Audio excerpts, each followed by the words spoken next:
What's going on, you guys? Pep Platypus here, and it's time to talk about Microsoft's E3 press conference 2018.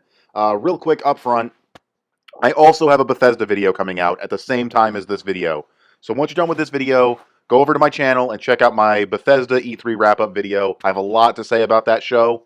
A lot of interesting things to say, at least in my opinion, they're interesting things. No bias at all, clearly. Um, but yeah, go ahead and check that out, because with uploading 2 videos at a time and YouTube subscription system, you never know. So from there, let's talk about Microsoft. So I'm just going to run down, because they announced a fuck ton of games, and I'm going to go through all the games I wrote down um, and give my quick thoughts on them. So just to talk about the conference in general, like the presentation itself, it was the same as last year. It had the same logos, the same vibe. It was game after game after game after game. So yeah, that's pretty much what you got for that in terms of presentation. It was good. It was fast paced. They only spent too much time on a couple of games, which I'll get to in the list. So let's just start running them down. Halo Infinite. I don't know. Like, I like Halo 1, 2, 3, and Reach. And ODST was, I wasn't a huge fan of ODST. And 4 was okay, I guess. There were story decisions in 4 I didn't really like. And then 5, I just completely lost interest. I never finished 5. Um, 5 just wasn't that fun to me. It felt like more of the same. I'm just not super big into Halo anymore. But this game looks like they might have listened to fans. It looks like it's going to star the Chief. It looks like you're on a Halo ring. The visuals were very evocative of the original Halo. The color palette and everything was very much early Halo. It really feels like it was harkening back to that. So it might be something to get excited for. With a name like Halo Infinite, we'll see. Don't know if it's a spin-off, probably a direct sequel. They made it sound like it's a direct sequel. It continues the story, but we'll see. And then we have From Software's Samurai game, because I'm not even going to try to pronounce the name. I couldn't pronounce it. I tried. It looks really cool. I think this is the game that they announced at the Game Awards. It looks similar. Badass grapple hook mechanics. The combat looked fun and fast paced. It looked very Dark Souls, but with a faster pace. Yeah, it looked cool. I probably won't play it because From Software makes really, really, really hard games, so I'm probably not going to touch it. But it does look fun. It does look cool. Then they had Crackdown 3, which is the second exclusive.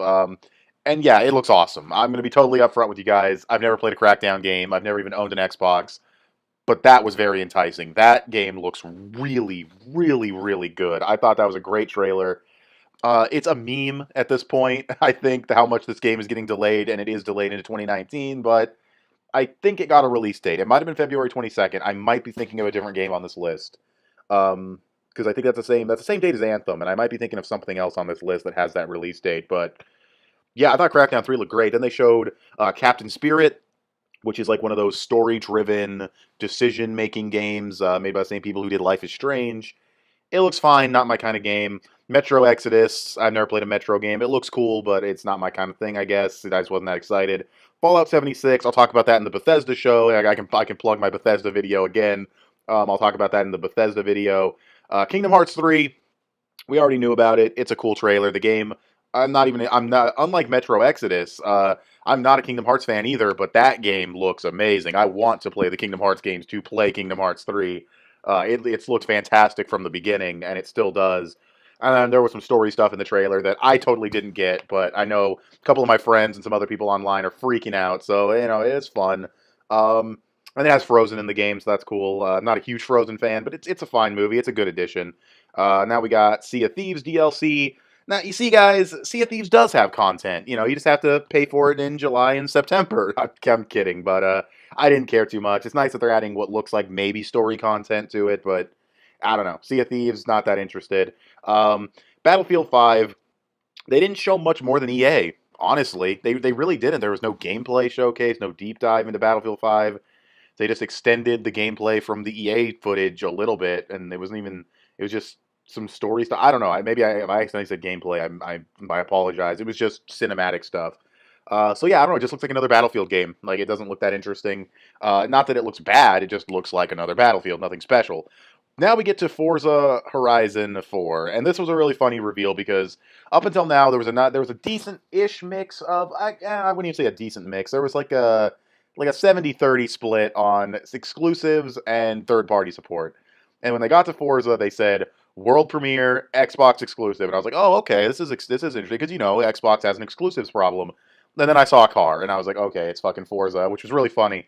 Um, It's open world, which I have no. Why is it a like? It's a shared open world racing game, like what Forza MMO? Like what are you gonna do? Go on side quests to the drive-through to pick up some Big Macs? Like I don't get how the open world is even gonna matter. The seasons changing looked cool, but like I don't know. They spent way too much time on Forza. They did not need to take up that much time. That's where things got a little bit boring. And from here, honestly, the in my opinion, the conference really goes downhill. There was some cool stuff. Halo, my interest is peaked, even though I haven't been a fan of the last few Halo games. Samurai game was cool. Crackdown looked awesome. Trailers for some games we already knew about, like Metro and Kingdom Hearts, but they were cool trailers. Sea of Thieves DLC, whatever. Battlefield 5, whatever. This is where things really kind of went downhill for me and kind of got boring. They announced the purchase of a bunch of developers.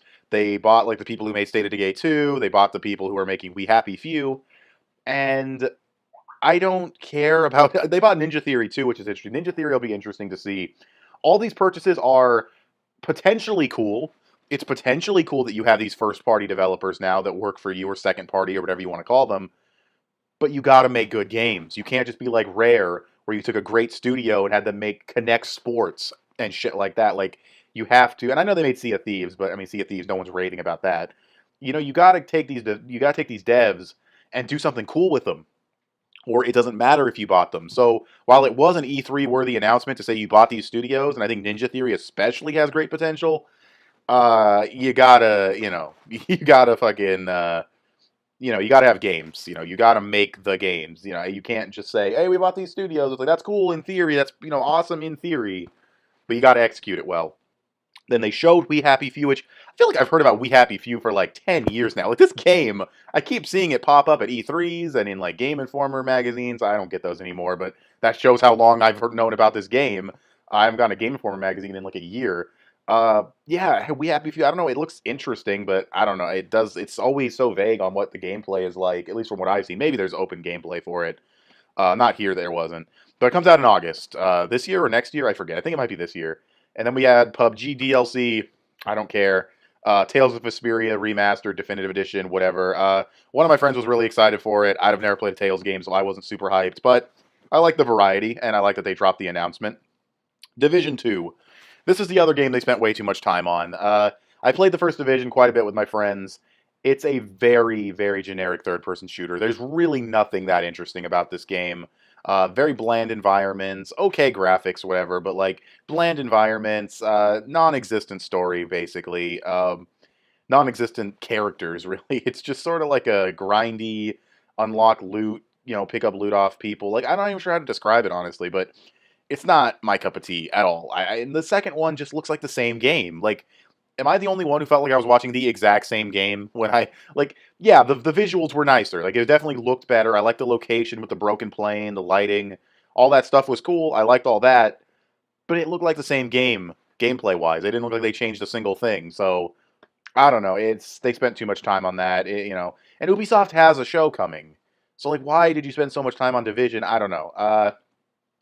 Next up, we have Game Pass Fast Start, or whatever they called it. Basically, your Game Pass games, some of them will start up 2 times faster than they used to.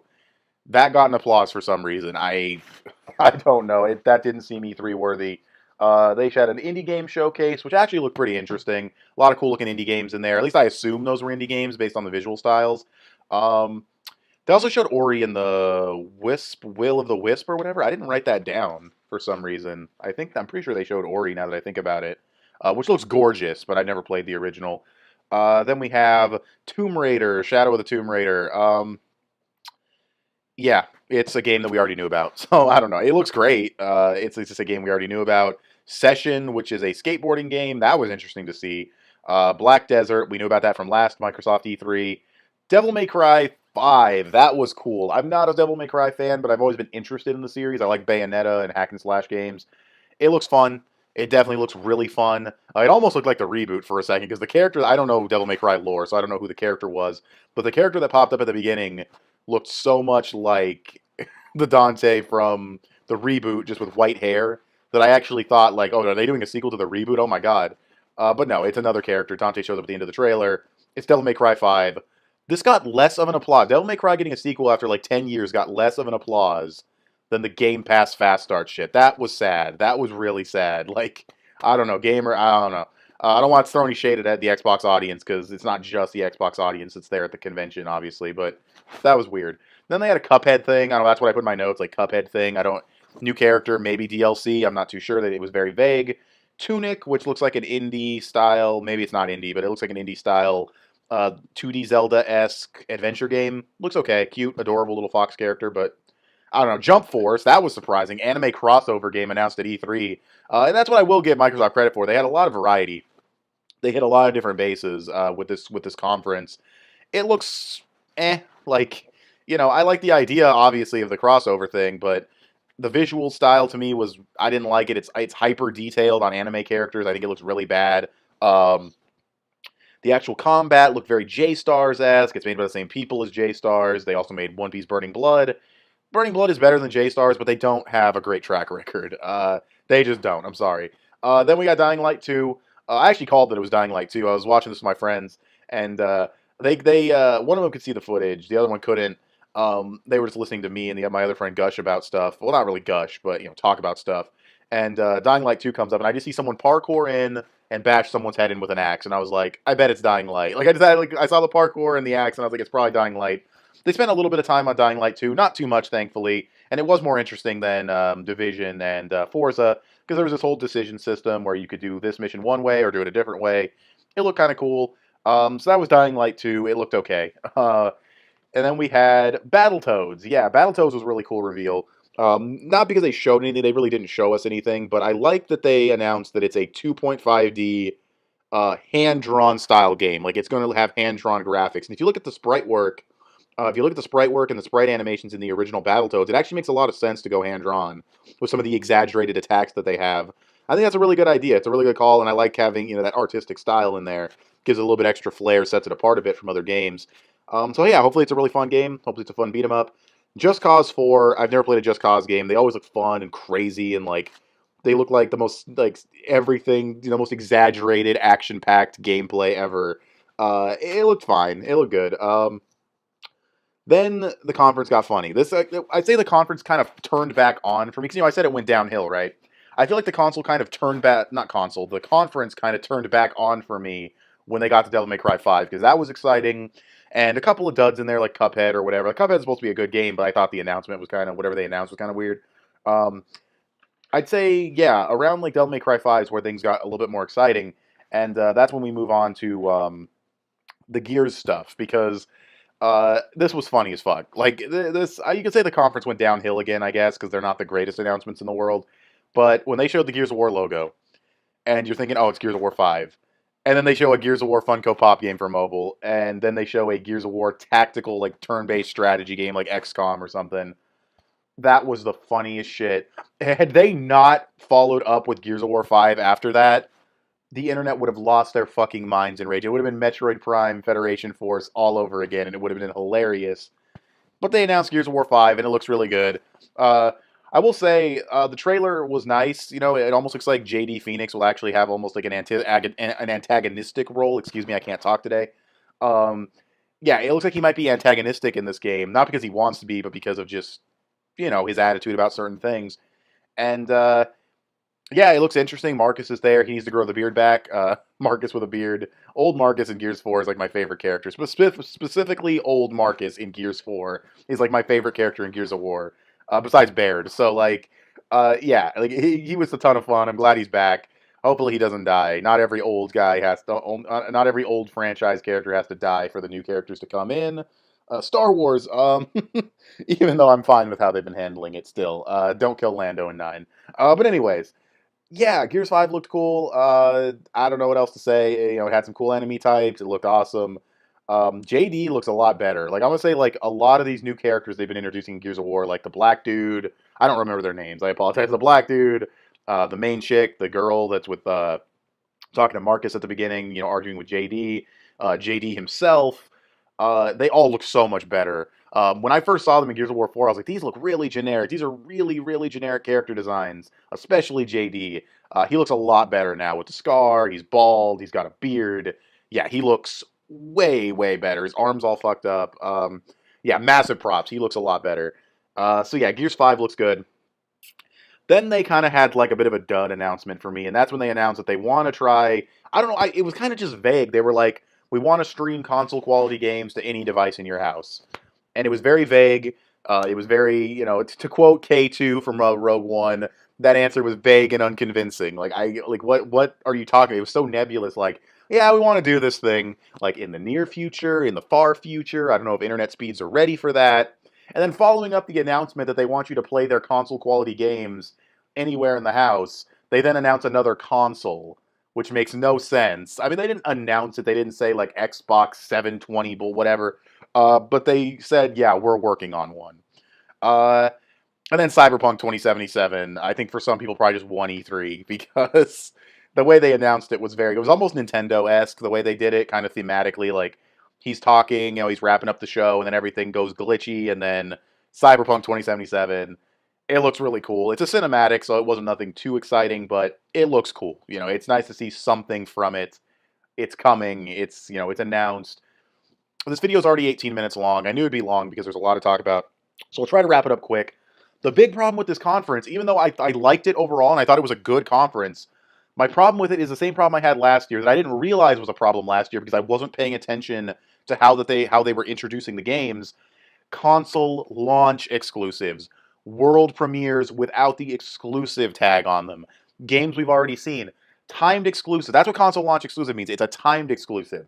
There was hardly any big exclusive announcement. There was Halo, Crackdown we've already seen, Forza, who cares? Cuphead DLC, Sea of Thieves DLC, Battletoads, Gears 5. There was some exclusive announcements. I'd say, quite a few.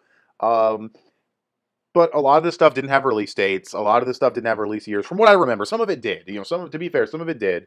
Um, games we've already seen before. Like we saw Black Desert at last E3. We know about Tomb Raider. I don't know if we've seen footage of Tomb Raider. I feel like we have, but maybe it's just screenshots. We know about Metro Exodus. We know about We Happy Few. Like we knew about several of these games. And we knew about Kingdom Hearts 3. And Kingdom Hearts is like, if they had announced the 1.5, 2.5 final mix collections for the Xbox One, I would have been like, okay, cool. Because, Xbox fans have never had a Kingdom Hearts before, and jumping in with Kingdom Hearts 3 would be like, you'd be so lost, it wouldn't even be funny. It'd be ridiculous. Yeah, I don't know. Like, it's whatever. They got to put that collection on the Xbox. Is it already? I don't think it is. Maybe I'm wrong. Uh, Battlefield 5 barely showed anything, so yeah, it's not a bad showing. It was not a bad showing. I liked a lot of the games they had to show. I liked the variety. I liked that they kept it fast paced, except for focusing a bit too much on a couple of games like Division 2, Forza. Forza being open world is still just the funniest thing to me. Like I just want to see like going to the drive through as side quest. That'd be hilarious.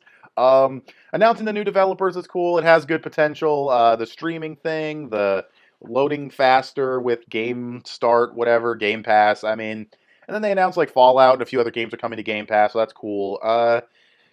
I don't know. We knew about Will of the Wisp or whatever. So yeah, I don't know. It's a good conference. It's definitely good. Um, just maybe not enough surprises, I guess. But you did have Devil May Cry 5. The problem is leaks. The problem is rumors and leaks. And in the gaming industry, they're turning out to be true like 99% of the time now. It really is a shame.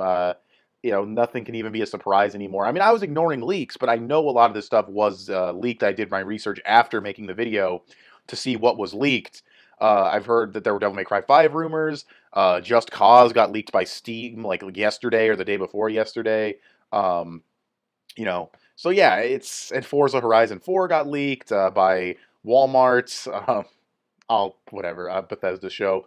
So yeah, and Jump Force was cool. Tales of Vesperia, getting the Weeb audience, because that's the thing about Microsoft is they try every year to have every genre. They did the same thing last year. They had the variety, but I don't know if their gamers just don't want to play these games or what, but like the Xbox just does not exist in Japan.